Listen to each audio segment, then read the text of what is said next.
Olá! Nesse vídeo, detalharemos um pouco mais os containers associativos. Nos containers associativos, a ordem de armazenamento dos elementos não possui nenhuma relação específica com a ordem de inserção. A principal característica desses containers é que o acesso aos elementos sempre poderá ser feita de maneira direta, a partir de uma chave que é informada no momento da inserção. E um fato interessante é que, internamente, os dados são organizados utilizando-se uma árvore binária de pesquisa. Como exemplos de funções disponíveis, nós temos métodos para inserção e remoção e também métodos mais gerais, por exemplo, para verificar se um determinado item está no container. Inicialmente, nós vamos falar sobre o container chamado set. Assim como o nome diz, o set é utilizado para representar um conjunto de elementos. Similar ao conceito matemático de conjunto, em um set não podemos ter elementos repetidos. Os elementos do set devem ser comparáveis de acordo com algum critério, justamente para se conseguir verificar a restrição de unicidade e para a organização interna na BST. Existem variações onde os elementos podem estar repetidos, mas não entraremos nesses detalhes aqui.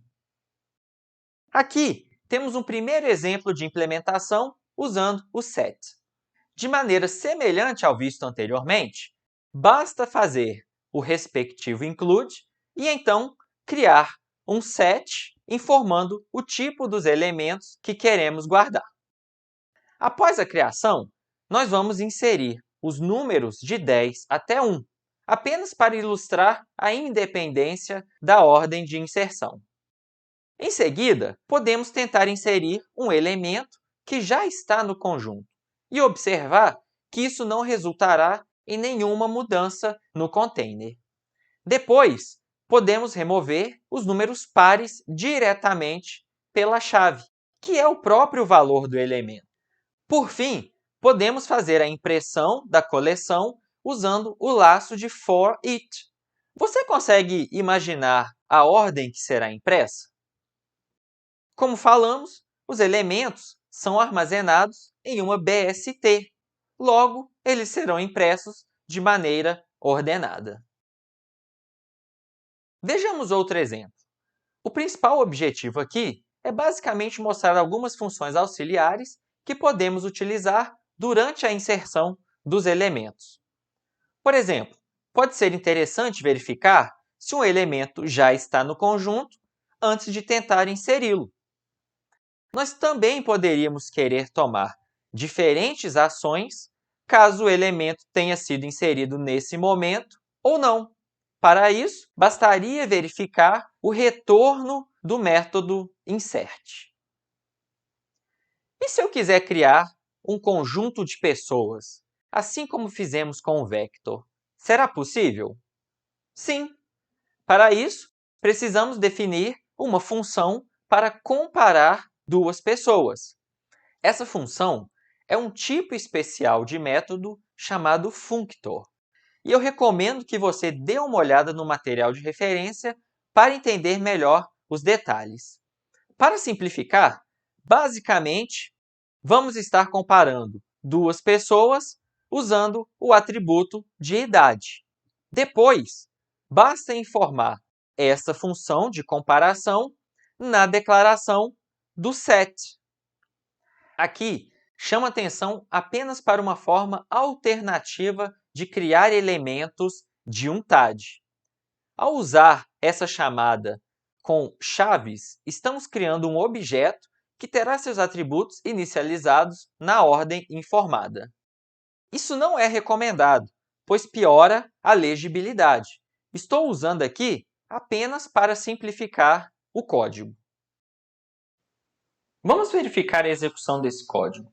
Nós temos aqui a declaração da struct e da nossa função functor, que vai fazer a comparação entre os dois elementos.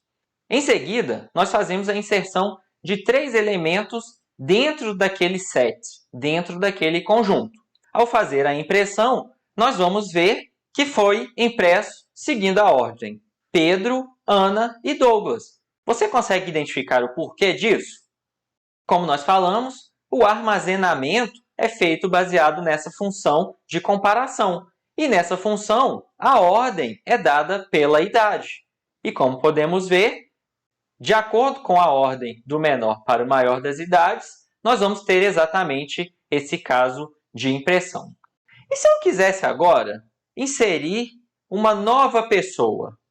Digamos que eu quero fazer, então, pessoa.insert, e nós vamos passar um nome qualquer, teste, por exemplo, e eu vou passar uma idade 30.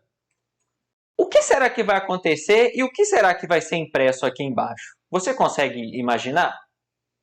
Ao fazermos essa execução novamente, a gente vai ver que esse elemento ele não foi inserido no conjunto. Você sabe o porquê? Justamente porque o nosso conjunto, a comparação entre os elementos, é baseado na idade. Então, quando eu tento inserir um novo elemento que tenha uma idade 30, vai ser verificado que aquele elemento já se encontra no conjunto.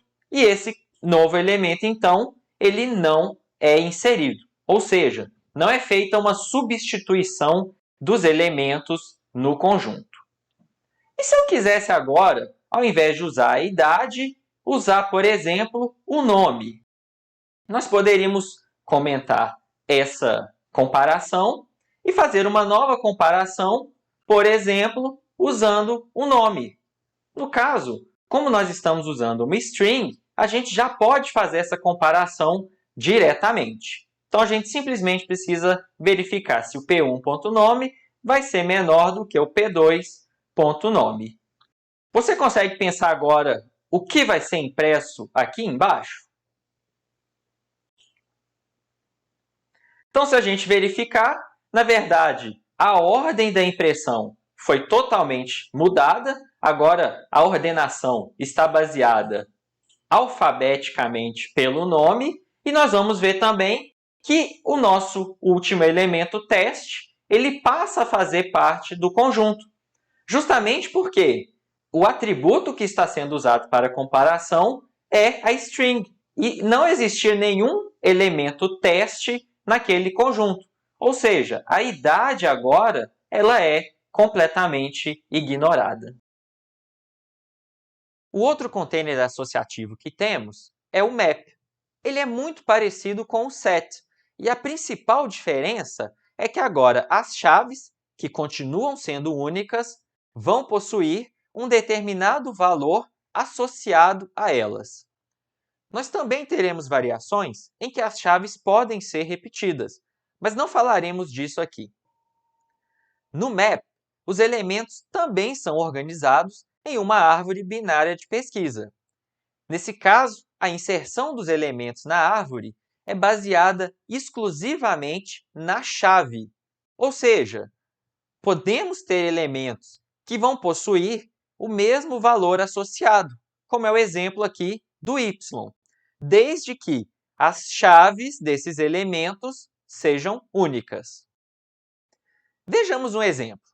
Agora, no momento da criação do map, precisamos informar os tipos da chave e do valor.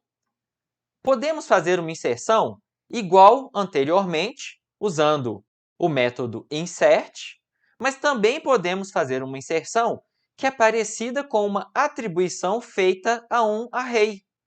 Nesse caso, o índice representa a chave única e devemos informar o valor associado. Por fim, para percorrer os elementos, vamos criar um iterador igual fizemos no caso da lista. A diferença é que agora o iterador também deve receber ambos os tipos do elemento. E observe que um map, sempre que percorrido com um iterador, também vai aparecer naturalmente ordenado pela chave. Vamos olhar esse exemplo do map. Nós temos aqui a criação do nosso map e a inserção sendo feita de diferentes formas. Ao percorrer essa coleção utilizando um iterador, é interessante observar que o nosso iterador ele vai guardar exatamente um apontador para um par de elementos, sendo que o primeiro campo desse par vai ser exatamente a nossa chave, que está sendo impressa aqui. E já o segundo campo desse par, sendo apontado pelo iterador, vai ser exatamente o campo associado àquela chave. Se nós quisermos, a gente também pode acessar diretamente aquelas chaves, sem a necessidade de um iterador. Então, se a gente fizer um cout e a gente acessar, por exemplo, esse elemento que foi inserido anteriormente, a gente vai ver, na verdade, que basicamente o que vai ser impresso é o valor associado, justamente porque a gente já acessou diretamente aquele elemento pelo índice. Inclusive, outra coisa que a gente poderia fazer interessante, nós temos então que essa matrícula é associada a Joana, mas a gente poderia, já que esse elemento está no container, a gente pode alterar o valor associado. Então, agora, se eu fizer uma nova atribuição, por exemplo, falando que aquela matrícula pertence ao Douglas, o que a gente vai ver é que, então, anteriormente, a gente tinha a Joana associada àquele elemento que foi impresso, mas, após fazer essa alteração, aquele elemento passa a ter um novo valor associado. Para concluirmos, quando devemos utilizar um ou outro? Vamos utilizar um set quando quisermos guardar um conjunto de dados de chaves exclusivas sem nenhum valor associado. Se quisermos um valor associado às chaves, podemos utilizar um map. Além disso, é importante destacar que, em ambos os casos, a chave inserida na coleção não pode ser modificada. Se quisermos alterá-la, temos que remover o elemento e inserir um novo elemento atualizado.